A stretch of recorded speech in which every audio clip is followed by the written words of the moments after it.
Stock market किसे कहते हैं, इक्विटी क्या होता है। आपने टर्म सुनी होगी आईपीओ क्या होता है, एनएससी क्या होता है, बीएससी क्या होता है। आप फंडामेंटल एनालाइज किसे बोलते हैं, टेक्निकल एनालाइज किसे बोलते हैं, और मार्केट के टाइप्स क्या हैं, अप ट्रेंड किसे बोलते हैं, डाउन ट्रेंड्स किसे बोलते हैं, और साइडवेज मार्केट किसे बोलते हैं। Hey guys, welcome to rocking Gyan. आज आपको मैं पढ़ाऊंगा कि स्टॉक मार्केट होता क्या है, आप स्टॉक किसे बोलते हैं और कैसे बाई करते हैं और कैसे सेल करते हैं। इसमें आज हम बहुत कुछ सीखेंगे। चलिए तो मैं लेके चलता हूँ आपको कि क्या पढ़ना है, स्टॉक मार्केट किसे कहते हैं, इक्विटी क्या होता है। आपने टर्म सुनी होगी आईपीओ क्या होता है, एनएससी क्या होता है, बीएससी क्या होता है। आप फंडामेंटल एनालाइज किसे बोलते हैं, टेक्निकल एनालाइज किसे बोलते हैं, और मार्केट के टाइप्स क्या हैं, अप ट्रेंड किसे बोलते हैं, डाउन ट्रेंड्स किसे बोलते हैं, और साइडवेज मार्केट किसे बोलते हैं, टाइम फ्रेम किसे कहते हैं, इंडेक्स क्या होता है, हर देश का इंडेक्स क्यों होता है। ये सब कुछ आप इस वीडियो में जानोगे। मार्केट का बिल्कुल बेसिक जिसे टर्म कहा जा सकता है, पहले आप इसे समझे, उसके बाद हम स्टेप बाय स्टेप आगे बढ़ेंगे। सबसे पहले पढ़ेंगे हम कि स्टॉक मार्केट क्या होता है। स्टॉक मार्केट क्या होता है, एक ऐसा बाज़ार होता है, मान लिया आप सब्जी बाज़ार जाते हो तो और वहाँ से कोई चीज़ परचेस करते हो, उसी तरह स्टॉक मार्केट होता है। यहाँ पे आपको शेयर मिलते हैं, यानी शेयर मतलब कंपनी की एक ओनरशिप मिलती है। यानी एक शेयर लिया तो आपका कुछ हिस्सा उस कंपनी के अंदर हो जाता है। इसमें फ़ायदा होता है जब कंपनी ग्रोथ करती है तो आपको प्रॉफिट मिलता है, और जब कंपनी लॉस करती है यानी ग्रो नहीं करती है तो आपको लॉस मिलता है, यानी पैसा लूज होता है। नेक्स्ट हम आपने सुनी होगी आईपीओ, इनिशियल पब्लिक ऑफरिंग, यानी कि जब प्राइवेट कंपनी फर्स्ट टाइम के लिए स्टॉक मार्केट में आती है तो वो अपने कुछ शेयर्स को पब्लिक के लिए देती है, यानी कि पब्लिक उन शेयर को परचेस कर और अपना हिस्सा ले सकते हैं। जब स्टार्टिंग में आती है तो वो शेयर्स की वैल्यू सस्ती रहती है, यानी सस्ते में शेयर्स बाई हो जाते हैं। तो इस तरीके से जब भी कोई कंपनी नई लॉन्च होती है, यानी कि जो मार्केट में शेयर्स लाती है, यानी कि आपने सुना होगा जोमेटो, पेटीएम, एलआईसी, इन सब के भी आईपीओज आए थे। तो इस तरीके से वो आईपीओ के द्वारा मार्केट में लिस्टेड होती है। एनएससी और बीएससी, एनएससी मतलब नेशनल स्टॉक एक्सचेंज, बीएससी का मतलब होगा बॉम्बे स्टॉक एक्सचेंज। एनएससी के अंदर निफ्टी 50 आता है और बीएससी के लिए सेंसेक्स आता है। आपने इन दोनों का नाम सुना होगा। एनएससी बहुत बड़ा मार्केट है, मतलब यहाँ पे 50 कंपनी यानी बड़ी बड़ी जो 50 कंपनी है बड़ी, उन सबको मिलाकर और निफ्टी बनता है। वहीं सेंसेक्स है, सेंसेक्स में 30 बड़ी यानी कि 30 बड़ी कंपनी मिलकर और सेंसेक्स को बनाती है। एनएससी और बीएससी वो होता है जहाँ से आपके जैसे ग्रो है, ज़ीरोदा है, या आपको एंजल वन है, तो इन सब में जो ब्रोकर है तो इनके सारे ऑर्डर्स एनएससी और बीएससी इन दोनों के पास जाता है। शेयर का प्राइस कैसे बढ़ता है और गिरता है, चलो ज़्यादा लोग खरीदें तो प्राइस ऊपर जाता है, जैसे यहाँ बाई किया, फिर बाई किया और फिर बाई किया तो प्राइस इस तरीके से ऊपर जाता है। और जब कंपनी अच्छा काम करती है तो प्राइस बढ़ता है। ऑब्वियसली बात है, अगर कोई कंपनी ने अच्छा काम किया तो लोग वहाँ से बाई करेंगे, जैसे बाई करेंगे तो मार्केट ऊपर जाता है। तो इस तरीके से आपको कैसे प्रॉफिट बढ़ता है और घटता है आप समझ आ गए हो। जैसे नीचे जाता है, क्यों जाता है, जब कंपनी बेकार परफॉर्मेंस करती है तो मार्केट नीचे क्रैश होता है।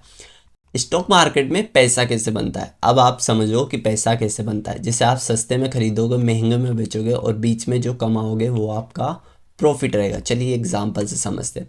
जैसे आपने एक 100 रुपये पे कोई शेयर बाई किया, ठीक है, अब वो बढ़कर यानी कि वो बढ़ते बढ़ते 150 रुपये का शेयर एक शेयर हो गया, ठीक है। तो अब इन दोनों के बीच में ये 50 रुपये जो बढ़े हैं तो ये आपका एक प्रॉफिट हो गया।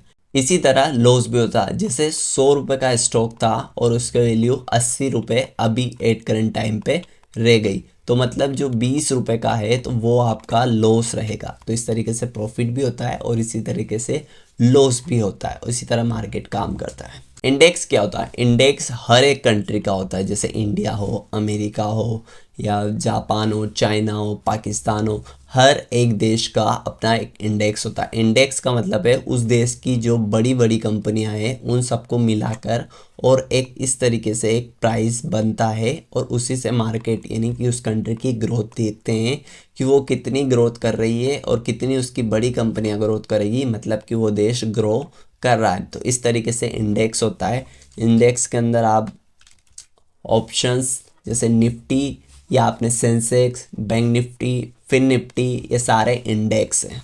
जैसे इंडेक्स कैसे बनता है? इंडेक्स बेस्ट कंपनी को सेलेक्ट होती है, ठीक है, उनके शेयर्स को मिलाकर एक सिग्नल नंबर मिलता है और उन्हें ही इंडेक्स कहा जाता है। हर कंट्री का अपना इंडेक्स होता है, हाँ, हर कंट्री का एक इंडेक्स होता है। हर कंट्री का अपना स्टॉक मार्केट का इंडेक्स होता है। जैसे आप इंडिया में अभी सेंसेक्स, इन 30 बड़ी कंपनियों को मिला के सेंसेक्स बना हुआ है, उसी प्रकार निफ्टी 50 बड़ी कंपनियों को मिलाकर एक इंडेक्स बना हुआ है। वर्ल्ड के फेमस इंडेक्स जैसे यूएसए का है डाउ जोन, नेस्डेक, उसी तरह यूके का है, जापान का है, चाइना का है, जर्मनी का है। आप यहाँ देखो कि फ्रांस, इंडिया का सेंसेक्स, निफ्टी, इस तरीके से होता है। अब पढ़ेंगे हम कि टाइप्स ऑफ पार्टिसिपेट, यानी कि मार्केट में कौन कौन हिस्सा ले। 3 तरह के मार्केट में पार्टिसिपेट होता है। एक रिटेलर होता है, एक होता है इंस्टीट्यूशन, और एक रहता है एफआईएस और डीआईएस, यानी बाहर देश के। रिटेलर्स यानी कि आम लोग, जैसे नॉर्मल पब्लिक रहती है, वो जो हम ट्रेड करते हैं usually Zerodha, angel one, up stock, इनसे जो हम ट्रेड करते हैं वो नॉर्मल रिटेलर ट्रेडर रहते हैं, यानी छोटे, जिनके पास कम फंड रहता है। इंस्टीट्यूशन इन्वेस्टर क्या होता है? बिग कंपनीज, बड़ी बड़ी, जिनके पास हग यानी कि बहुत पैसा रहता है। लाइक आप मान सकते हो म्यूचुअल फंड्स है, उसके बाद पेंशन के जो पेंशन फंड रहता है उनके पास रहता है। एक होता है बैंक के पास भी पैसा रहता है। तो ये सारी चीज़ जो इन्वेस्टर यानी मार्केट में पार्टिसिपेट करते हैं, इनसे ही हाई मार्केट ऊपर और नीचे जाता है। आपने देखा होगा बड़ी बड़ी जो कैंडल्स बनती है तो वो इन्हीं की वजह से बनती है, ये जो इन्वेस्ट करते हैं इसकी वजह से बनती है। इन्वेस्टर क्या होता है? एफआईएस क्या होता है? यानी कि बाहर देश से, यानी दूसरे देश के अपने इंडेक्स या अपने देश की कोई चीज़, स्टॉक्स या इनको बाई करते हैं, तो उनसे भी बहुत बड़ा मार्केट होता है। इनके पास काफ़ी हग अमाउंट में पैसा रहता है और ये मार्केट को मैनिपुलेट कर सकते हैं। मैनिपुलेट मतलब इतना पैसा रहता है कि ये मार्केट की प्राइस को बढ़ाते हैं और घटाते हैं, यानी कि इनके हाथ में ही एक तरीके से मार्केट चलता है, इनके पास इतना पैसा रहता है। टाइप्स ऑफ ट्रेडिंग किस किस टाइप से होती है? इंट्राडे यानी कि एक दिन में आपने बाई किया और उसी दिन सेल कर दिया, तो यानी कि ये 1 डे में ट्रेडिंग कंप्लीट होती है। एक होता है स्विंग ट्रेड, जिसे आप आज ले लिया तो आप उसको आज भी बेच सकते हो, कल बेच सकते हो, या 5 दिन बाद या 7 दिन बाद। तो इस तरीके से स्विंग होता है। और पोजिशनल ट्रेडिंग भी सेम ही रहती है, यानी कि हफ्ते भर या महीने भर उसको भी स्विंग के अंदर ही कंसिडर करते हैं। तो ये होता है। उसके बाद होता है लॉन्ग टर्म इन्वेस्टमेंट, जिसमें आप मंथली टाइम फ्रेम पर एनालाइज करते हो, साल भर के लिए इन्वेस्ट करते हो। आपने बेसिकली यहाँ पे जान लिया कि एक स्टॉक किसे बोलते हैं। स्टॉक यानी एक शेयर को बोलते हैं, यानी कि पहले के टाइम पे पेपर से ट्रेड होती थी, लेकिन आजकल टेक्नोलॉजी के साथ जीरोधा, एंजल वन, ब्रोकर के थ्रू आप आराम से किसी भी कंपनी का शेयर्स ले सकते हैं। जो पहले पेपर में लेते थे वही अभी इन एप्लीकेशन के थ्रू कर सकते हो। यही होता है ट्रेडिंग स्टॉक मार्केट। एक तरीके से कुछ चीज़ अभी आपने बाई की, जैसे आपने सोना बाई करते हो, तो वो चीज़ आपने बाई कर ली, उसके बाद जब प्राइस बढ़ा और आपने जो सेल कर दी, और इसके बीच में जो डिफरेंट रहता है तो वो आपका प्रॉफिट हो जाता। तो इस तरीके से आप प्रॉफिट कमाते हो। यहाँ भी आपने सोचा, आपने कुछ जैसे 50 रुपये किलो आपने आलू खरीदे और उसके प्राइस अगर बढ़ गए, यानी कि 60-70 पे आपने बेचा, तो आपका जो बीच का 10 और 20 रुपये का प्रॉफिट रहेगा, ये आपका प्रॉफिट रहेगा।